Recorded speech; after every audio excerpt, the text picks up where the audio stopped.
Just a little bit about myself. I am a certified financial planner, and I have 15 years experience. The last 5 years have been dedicated to Nissan retirees. I've helped over 200 people transition from working at Nissan to retirement. And so if I can help you, I would certainly appreciate the opportunity. But before we get going, the real question you came for tonight is, should I stay or should I go? And before we talk about that, the SEC says I have to give you some very important disclosures. So I'm going to fast forward through this quickly so we're not here all night. And very important, First Family Wealth is not associated with, affiliated with, or endorsed by Nissan. Investment advisory services are offered through First Advisors National. Fan Advisors is an investment advisor firm registered pursuant to the regulations of the U.S. Securities and Exchange Commission. Daren Chamblee is an investment advisor representative of Fan Advisors and is only registered to offer specific advisory services through Fan Advisors. Fan Advisors does not offer insurance services. Fan Advisors' written disclosure document available upon request. Please review it for details regarding advisory services. Fan Advisors and First Family Wealth are independently owned and operated. This presentation is for educational purposes only. First Family Wealth does not provide legal or tax advice. But aren't y'all glad I give you the fast forward version of that tonight? Just a little bit for the introduction. It's exciting times. I'm sure you guys are all here because you were one of the select employees that received this fine, about an 800-page document. Did this give anybody any stress when it come in the mail? And, if Fred Sanford would have got this document, he would have had the big one. Elizabeth, I'm coming to join you, honey. And I got this VSP in my hand. So tonight, as we move forward, I hope I can simplify some of the things that's in this document for you. And if you have additional questions, I'm glad to help you. The most important thing that you should ask yourself in all of this is, does it meet your personal and financial goals? It's the number one question. It isn't that there's a VSP plan. When somebody holds out a cookie and money, your instincts is always to take it. However, you want to assess, and that's what tonight is all about, is how do I assess, should I stay or should I go? Just a quick review, the separation pays, you get 3 weeks of benefits, 3 weeks of base pay for every year of service, or you get the lump sum, $25,000, $50,000, $75,000, and $100,000. Now, just a quick example of that. Let's just break it down with a little bit of Nissan magic here. The weekly base pay for techs is about $1,384.80. It's based on your 40-hour week. In this example, 30 years of service, we take that 3 times $1,384.80, gives us $4,154.40, and 30 weeks, 30 years of that is $124,632. However, there is fine print that's very important. Payout cannot exceed 2 times your prior year's earnings.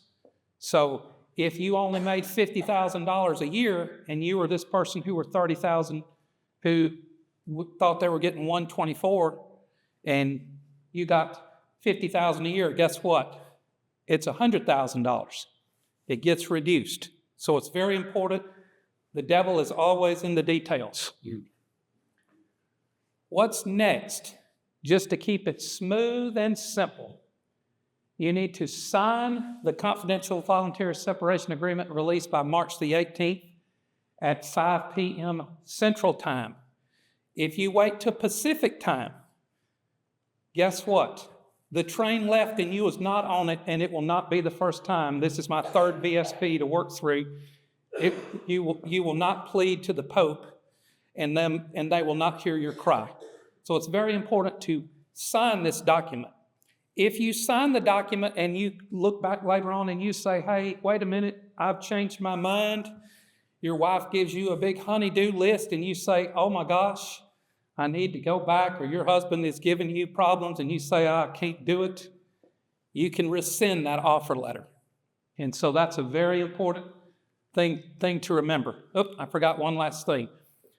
Your separation April 15th and July 1st, 2025, unless you're in maintenance, and then you'll have August 1st until August the 1st. But Daren, Yes, sir. we're citizens, receive your loan fund for 90 days. 90 days to March 18th. 90 days when they accept not where you, so there's two things. You're going to elect, you're doing an election first, okay? When you sign the little payment. And do that. And you've done the election, well, they're going to come back with the paper where you sign that you say, hey, we're releasing all of our rights. We're not going to sue you. We're not going to say, hey, you didn't let us. It'll go talk to anybody. That's correct. You'll have 90 days at that point. Very important, a few more details that has happened to people in the past. Do not make the past mistakes. Non-compete confidentiality agreements will stay in place. Most importantly, your employment is at will. If you have a supervisor that you have been wanting to tell to shove at someone that you've worked with that's need to be told, you name it, this, that, or the other, wait until you have your money in your hand and you're gone to offer your opinion. Because it has happened in the past, it will happen again. Somebody gets retire-itis and says, hey, I'm in charge, I'm out of here, and they say, hey, you're not doing the job. And guess what? The best attorney in all of Murfreesboro and Nashville is not going to save you and get your money back. It's already been tried. So be on your best behavior, and also your 401k contribution is not subject to this, is what it says in the paperwork. So what they're trying to do is protect against someone going at the last minute and saying, hey, I want $20,000, I want all in there. However, what I have found in the past is if you have already went all in, sometimes it goes. And so it's something to think about, you know, if you're thinking, hey, I want to save some tax money, but at the 11th hour going and changing your 401k number is not going to work. So it's something to just keep in mind as you're going through the process. 3 possible outcomes. Number 1, just retire completely. Number 2, do I want to work for someone else and retire? Or decline the VSP. See, I ate a piece of cake back there while I was hiding out. And Andrea told me to stay back there because I tend to tell all that I know. If I told you everything I knew, then you'd be bored in the presentation. But you can decline the VSP and keep working at Nissan. There is no harm, no foul if you look at this and you say, hey, it doesn't meet my financial needs. I'm sorry, guys, I'm sticking around. Everybody thinks they're going to be gone. I promise you they're still going to have employees working there, and they'll be glad to have you if you say, hey, it doesn't work for me. Elements of making your decision. There are 4 things that you want to think about here. Your health care, pension, Social Security, your retirement, and other sources of income for your retirement. These are the 4 simple things that you want to think about. Your health care. Your health care will come, for most people, from the Nissan retiree health care. Has anybody seen this document here? But when you get retired, this is a document that you'll see. In this book, we'll tell you all the information. I've added a little bit here for you. If you were short-lived at Nissan 4 or 5 years, you may fall under the option of where retiree health care is not available to you, and then COBRA is available for 36 months. Most important thing, if we walk away and we never see each other again, this statement right here: to be eligible for the N65 stipend plan, you must remain on the Nissan insurance plan until age 65. Now, who knows about the N65 stipend plan in here? How much? Well, okay, just a little bit. So this is the program that goes into effect when you turn 65. This program pays, it is a reimbursement program for Medicare expenses. To give you an idea, somebody with 30 years it's $3,375 a year. What does that mean to you? It means your health care costs about $100 a month when you got the best plan out there. It's huge. So as you retire from Nissan, there are a few rules for you to get this thing, and the number one rule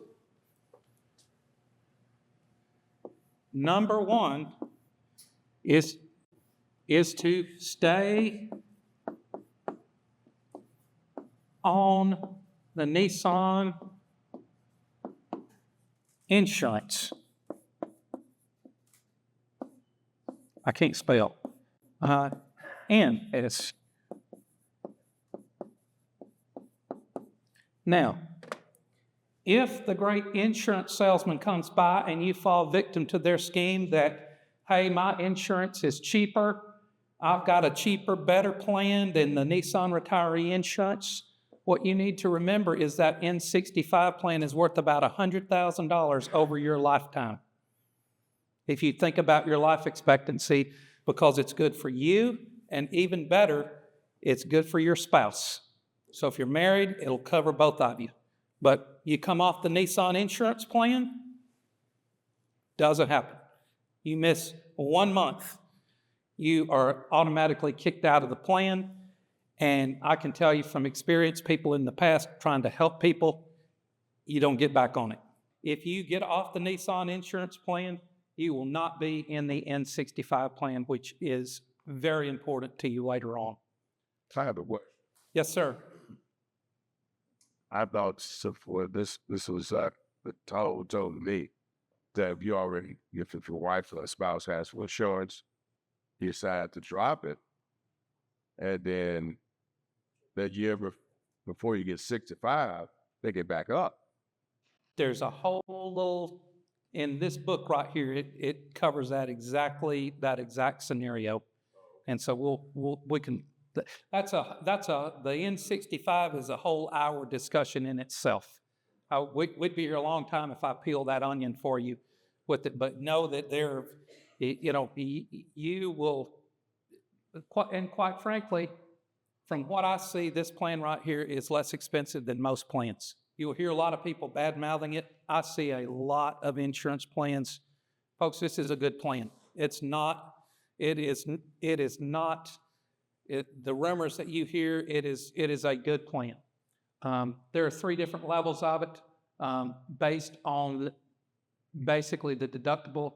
The least expensive is about $6,432 a year, $536 a month, or $7,584, and it's just based on deductibles. The pension. Now we get into the first of 2 areas that you have one bite at the apple. You never get a second chance to sign on the line. So the decision that you make right here on this pension is a lifetime decision. So if you make the wrong one, you don't get to go back. So many times people come to my office and they've just made a decision and they say, hey, I'm going to go back over and I'm going to swap it. You don't get that. Number one, your pension and your Social Security. These are red flags that you always want to go up and say, hey, let me think my decision through for a minute. Don't make a decision in haste. Think it through and say, do I understand it? So there are 3 options that I'm going to just highlight. There's actually a 4th one, which is called a Social Security leveling option. You guys may have heard the word pull ahead. And my advice to you is when you hear the word pull ahead, you run. From anyone who tells you take the pull ahead option, you need to be at a dead run getting away from them because they are not giving you good advice. Single life, if you are not married. If you're married, I recommend the joint life, unless there are certain circumstances where we don't do it, but that covers both you and your spouse for a lifetime. And so they'll do a reduction amount for you to get the joint life. And then the 10-year certain gets recommended sometimes to people who are single who want to guarantee a payment for 10 years no matter what happens to them if they die in that 10-year period. Very important again, we'll say one more time, the pension payment cannot be changed once you start receiving it. Anytime before, It's no big deal. You send in that paperwork and you can get it snatched back. I don't recommend it. But once you get the first check, that's the check you're going to have. Social Security. Very important part of your retirement is Social Security and understanding how it works. So typically your full retirement age is between 66 and 67 years old, depending on your birth year. You can take it as early as 62, or you can delay it to age 70. Or another option some people choose is to work and take Social Security. Now, you can only earn $23,400 if you elect to take Social Security at age 62. In other words, so if you pick up a part-time job, $23,400, because what happens then is if you say, hey, I'm going to work and I make above $23,400, for every $2 above that, they're going to take away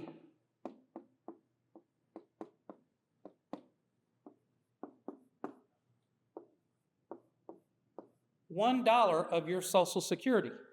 So many times people say, I'm going to take Social Security at 62, and then, hey, a little, consulting job pops up for 50 grand. They don't think, and all of a sudden now you got Uncle Sam comes back and claws back $1 for every $2 that goes over at 62. So if you're thinking about taking a job, working part-time, especially if it's a consultant job, something that you're going to make over $23,500, I would probably consider delaying your Social Security to full retirement age.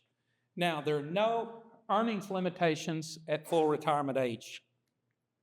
This is a quick look at how much your benefit is reduced. So if you take Social Security 1 year before your full retirement age, it's 6.67%, all the way to 30% at age 62. So it's quite a big decision to make when it comes to Social Security. It's not one that you want to take lightly. You don't want to throw a dart and say, I'm taking it at 62. And if you look to your left at work and you look to your right, chances are you're hearing somebody say, I'm taking it as soon as I can get it. How many people have heard that? And this for everybody. If shortgevity is in your family, 62 is an easy call. This is one of the hardest things that I work with people on, is when to take Social Security. If your grandfather and his grandfather lived to 100 and had to be pushed off the cliff at the Grand Canyon on the family vacation, you might want to think of pushing to 70. And so those are the things, I have some tools that I work with people on, and so those are the things that you have to take into consideration. But unfortunately, I don't know when you're going to die, and nobody does. So it's a decision that you have to weigh and get comfortable with. But once you make the decision, it's what you have, and we don't get to go back. So Social Security and your pensions, these are the two decisions that you're going to make right now that affect you for your whole life. Good, bad, or ugly, those two decisions will be the decisions that you live with. So it's important to pay attention when you see those pop up. Your 401k and your other retirement income. So let's talk about the difference between the 401k and the IRA. This is very important. This is important if you're below 59 and a half, because you want to think about how much you withdraw every year, but there is a difference in your 401k at work and an IRA, which is what financial advisors end up with. That's what companies talk to you about, is rolling your money over. And it's important because we have people running around this area that don't know this rule, and it's sad. It's your 401k that you have currently at age 55, when you retire, you have penalty-free withdrawals. It's different from the 59 and a half rule in an IRA.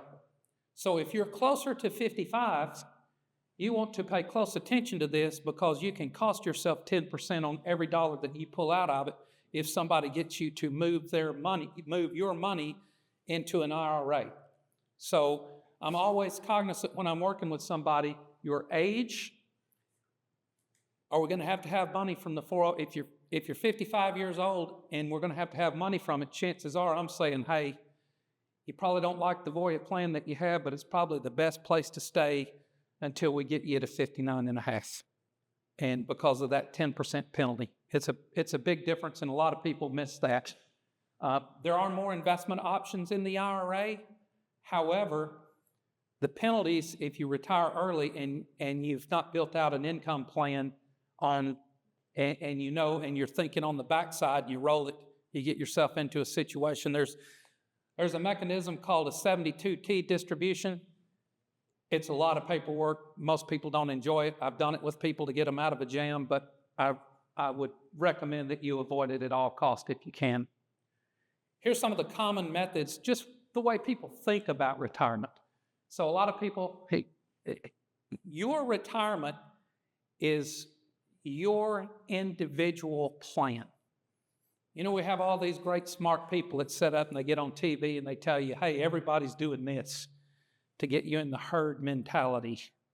And you don't want to follow the herd here because everybody's situation is different. I've not run into two people with the same amount of money that ever had the same situation. One amount works for somebody else, it doesn't work for another. And so that's why you want to personalize your financial plan. 401ks, IRAs, some people think of it as discretionary expenses. I like to build income streams out for people and show people how to do that when I work with them. It really comes down to these 5 questions that you want to answer before March 18th. And these are the 5 questions. Number 1, do you know how much you can spend in retirement and where you're going to get it from? Number 1 question. Number 2, do you know your expenses? Dare I say that word, budget? If I ever want to run somebody off, all I got to do is say, hey, I'm going to have you to do a budget. Run for the door. Hardest thing to hear the words is do a budget. But now is the time that you want to know what your expenses are. Your health care, how will you pay for it till you turn age 65? And the ramifications of missing out on that N65 stipend plan. Your Social Security benefits, when will you take them? What's the best timeline for you? There are no two people who have the same answer. And then finally, the best option for your pension. And your pension, once again, pension and Social Security, one time. That's your biggest pressure right now, quite honestly. Your 401k, your IRA, I tell people get in a hurry. Hey, I want to move this money over to you. And I'm like, hey, slow down just a second. Let's figure out what your situation is, and then we can move it. But people get feeling pressure because everybody talks, well, I rolled this, I did that, and people start feeling pressure in retirement to go make a fast move. There's no reason for a fast move. The move that you want to make is when you understand the move that you're making. That's when you want to move. So what do you do now? I've thrown a lot of information at you. Like I said, there's no one size that fits all. And, you know, if you're not sure of what to do or where to go from here, I'm happy to give you a complimentary consultation with me. Even if you already have a financial advisor, it never hurts to have a second opinion. And I'm certainly glad to do that. I know several of you have already scheduled appointments with you, and I appreciate you doing that. I've set aside a couple of days that Dana will be reaching out to you. There's no obligation. She's going to reach out to you on Monday with a couple of days. Tell me what the days are. I forget. The March 13th, March 14th, and then we still have some on March 7th. Yeah. So I've got a couple of times that I've just blocked off that are just complimentary. If you want to come in and they run your retirement report, I'll help you to identify all of those things and show you exactly where you're at to help you to make a decision with that.